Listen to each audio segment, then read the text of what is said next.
Hello, नमस्ते. कसा आहात सगळे? छान ना? मी पण मस्त आहे. आज आपण एका ताईंचा प्रश्न घेतलेला आहे. त्या खूप खचल्या आहेत आणि खूप मोठा प्रश्न आहे त्यांचा. त्यामुळे मी तुम्हाला थोडक्यात सांगते. त्यांचं वय आहे 46 इयर्स. त्या गव्हर्मेंट जॉबमध्ये आहेत. त्यांना 24 वर्षाची मुलगी आहे. त्या म्हणतात त्या 21 वर्षाच्या असताना त्यांचं लग्न झालं. कोणतर नातेवाईकांनी स्थळ आणलं होतं. आईवडिलांनी बघितलं, त्यांना योग्य वाटलं म्हणताना लग्न केले. लग्नाच्या वेळी नवऱ्यानं सांगितलं होतं बिझनेस करतोय, तो बिझनेस आहे त्याचा म्हणून. पण लग्न झाल्यावर कळलं तो काही बिझनेस वगैरे काही करत नाहीये. आणि त्याच्याशिवाय थोडीफार शेती पण होती त्यांची. आणि सासू सासरे होते, दीर जाऊ होते. तेव्हा लग्न होऊन आल्या तेव्हा एकत्र कुटुंबात होतं. पण नवरा काहीही करत नव्हता. तो म्हणाला, म्हणून मी तुझ्याशी लग्न केलं, गव्हर्मेंट जॉब असणारे मुलीशी, म्हणजे रिटायर झाल्यावर सुद्धा तुला पेन्शन आहे, आपल्याला काही कमी पडणार नाही, मला काही करायचं नाही. कालांतरानं त्यांचे सासू सासरे वारले. मग दीर जाऊ पण वेगळे झाले. हिचा नवऱ्याचा तसाच होता, नुसता हिंडणं फिरणं. ती म्हणतीये घरात कुठले कामात तो मदत करायचा नाही. घरातलं सोडा, बाहेरनं सुद्धा भाजी घेऊन ये म्हटलं तरी भाजी आणणार नाही. त्याच्याशिवाय कुठे कार्यक्रमाला लग्नाला वगैरे गेलं का नाही, एवढं छान बोलायचं, छाप पडायचं त्याचं कोणावरही. लोकांना वाटायला पाहिजे किती चांगला नवरा मिळाला हिला असं. अशी परिस्थिती सगळी चालू होती. मुलगी आता 24 वर्षाची मुलगी आहे. मुलगी पण शिकलेली आहे, चांगले नोकरीला आहे. आणि त्याचे आधी नवऱ्यानं काय केलं, होती त्याचे वाटणीला आलेली शेती सुद्धा त्यानं विकून टाकलेली आहे. हिला काही माहीत नाही कुठे विकला, किती पैसे आले, ते पैशाचं काही केलं काही हिला त्याचं गंध सुद्धा लागू दिलेलं नाही. त्याच्याशिवाय आत्ता त्याचं दुसरे एका बाई बरोबर जमलेला आहे.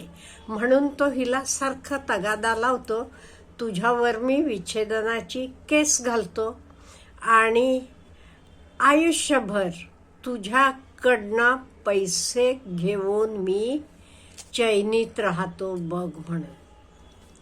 आता ह्या बाईंचं प्रॉब्लेम आहे. मुलगी आहे 24 वर्षाची, तिचं लग्न करायला पाहिजे, चांगली शिकलेली आहे, चांगली नोकरी आहे. नवरा नाही, मी एकटी काय करू, किंवा हे केस विषयी हा त्यांचा प्रॉब्लेम आहे.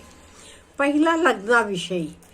आता हल्ली आपल्याला माहीत आहे लग्नाला वेगवेगळे विवाह संस्था असतात, म्हणजे वधूवर मंडळ वगैरे.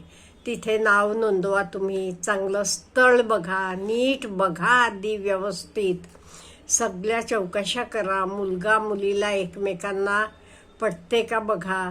असं असलं तर मग तुम्ही मुलाकडच्यांना पण सांगा, मुलीचे वडील आमच्या बरोबर राहत नाहीत, आमचं पटत नाही म्हणून ते वेगळे राहतात म्हणून. त्यामुळे तुम्हाला भीती आहे, मी लग्न ठरवलं तरी ते जातील काय तर सांगून, लग्न मोडतील. म्हणजे नवरा नुसतं यांच्यावर संशय घेतो. ही बाई तर म्हणतात मी कामाच्या ठिकाणी सुद्धा कामाशिवाय कोणाशी बोलत नाही, माझं काम झालं मी झालं एवढंच. त्यामुळे त्यांना भीती वाटते काहीतरी सांगतील, लग्न मोडतील. त्यामुळे तुम्ही आधीच सांगा असं असं आमचं पटत नाही, ते वेगळे असतात म्हणून. काही लपवू नका, आहे तर आहे तसंच सांगा. आणि चांगलं स्थळ मिळेल, मुलगी चांगली आहे, शिकलेली आहे, नोकरी करते. फक्त नीट बघून लग्न करा. हे झालं लग्नाचं. आता दुसरं, तो म्हणतोय केस घालतो, अमुक घालतो वगैरे. असू दे, केस घालायची तरी घटस्फोटाची केस घालताना आधी तुम्ही 2 वर्ष वेगळं राहायला पाहिजे. बघूया 2 वर्ष तुम्हाला सोडून तो आपलं पोटा पाण्याचं काय करतो. आता तुम्ही म्हणता घरात काम काही करत नाही, खाण्यापिण्यात मात्र सिंहाचा वाटा त्याचा असतो म्हणून. 2 वर्ष वेगळा राहू देत, मग त्याचा होऊन तो केस घालू देत. तुम्ही काही केस घालायला जाऊ नका, त्याचा त्याला केस घालू देत. बघू, तुम्ही काहीही घाबरू नका, बिलकुल भीती बाळगू नका. मेन म्हणजे काय पाहिजे माहिती आहे का, आपण घाबरलो की दुसरे घाबरवणारे तुम्हाला भीती घालणारे आणि ताकदवान होतात. असंच झालेलं आहे तुमच्या मिस्टरांचं. तुम्ही घाबरता, तुम्ही अगदी व्यवस्थितपणे वागता, त्यांना एवढी वर्ष तुम्ही पोसलात. आता लग्नाला तुमचे किती 25-26 वर्ष काहीतरी झाली म्हणता, एवढी वर्ष तुम्ही त्यांना पोसलात. त्यामुळे ह्याच्या पुढे जरा स्ट्रॉंग व्हा. जाऊ दे 2 वर्ष बाहेर, कसं जगतो बघा, आणि नंतरही त्याचं तो कोर्टात जाऊ देत. तुम्ही काही जायला हे करू नका. आणि तुमची बाजू योग्य आहे, त्यामुळे तुम्ही काही घाबरू नका. त्यांना त्याची शेती भीती काय विकून काय केलं आहे सगळं, ते सगळेच तुम्ही हे द्या, कोर्टातही सांगा. आणि त्याचे आचरणाचं, त्याचं वागणं हे सगळं हे करा. त्यामुळे बिलकुल घाबरू नका. आता अशी स्थिती कितीतरी लेडीजची असेल. आपण लेडीज काय झाले हो, आपण खूप घाबरतो. एकटी कसं करू, आपल्याला वाटते पुरुष असला की धैर्य आपल्याला.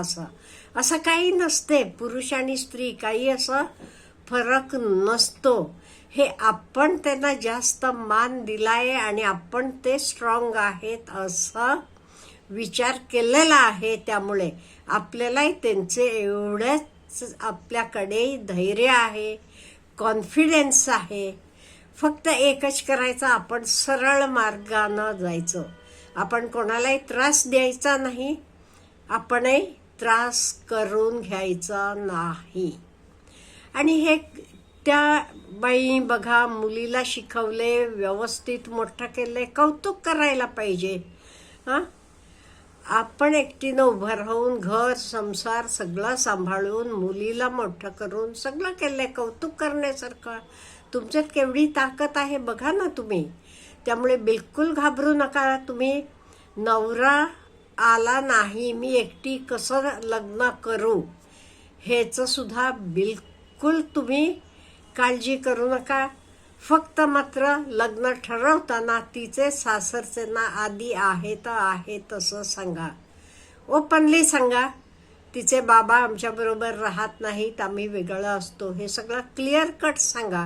का म्हणजे खोटं सांगितलं की उद्या तुमच्या मुलीला सगळं ऐकून घ्यावं लागेल. त्यामुळे आहे तसं सांगा. आणि जगात भरपूर चांगली लोक आहेत, त्यामुळे बिलकुल घाबरायचं नाही. आणि आत्ता तरी मी बघतीये, आत्ताच्या मुली बघा किती स्ट्रॉंग आहेत, किती करेजियस आहेत. आपल्या पिढीत म्हणा जरासं आपल्याला वाटत होतं पुरुष असायला पाहिजे, पुरुष नसला की काय, पुरुष आहे म्हणजे स्ट्रेंथ आहे, आपण स्ट्रॉंग आहोत.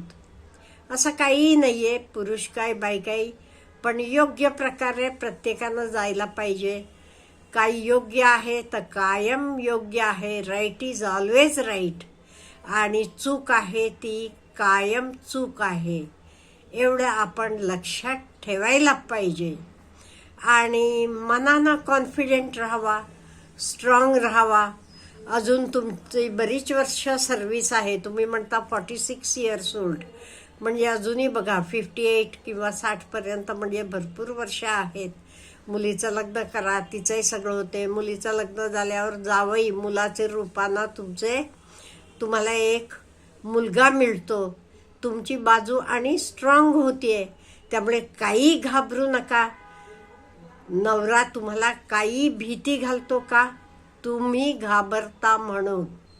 एवढी वर्ष तुम्ही त्याला बघितले ना, जेवायला खायला घातले ना, म्हणून तो असं वागतो. बिलकुल काही काळजी करू नका. Be strong. मुलीचं लग्न करा. Wish you all the best.